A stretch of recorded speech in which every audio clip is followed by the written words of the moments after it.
নমস্কার বন্ধুরা, মিতা রোজকার রান্নায় আপনাদেরকে স্বাগত। আজকে বিনা তেলেতে ওয়াটার পোচ করে আপনাদেরকে দেখাচ্ছি কিভাবে আপনারা করবেন।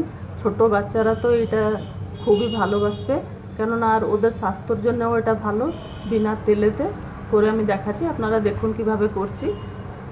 একটা প্যানেতে আমি এটা হাফ কাপ জল গরম করতে বসিয়েছি। জলটা ভালো করে ফুটে যাক, তারপরে দেখাচ্ছি। জলটা ভালো করে ফুটে গেছে। এবার এই ডিমটাকে একটু ফাটিয়ে দিয়ে এটাকে আস্তে করে এর উপরে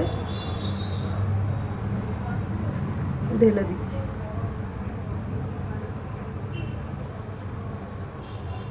এটা জলেতেই সেদ্ধ হয়ে যাবে। হয়ে গেলে এর উপরে বিট নুন আর গোলমরিচ গুঁড়ো দিয়ে হয়ে যাবে ওটা।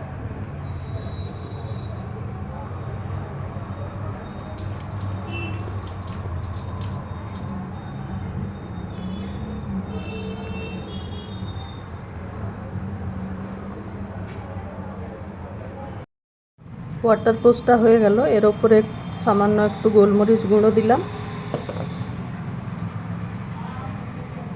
আর এটা বিট নুন একটু সাইডে এর উপরে অল্প একটু বিট নুন দিয়ে দিচ্ছি।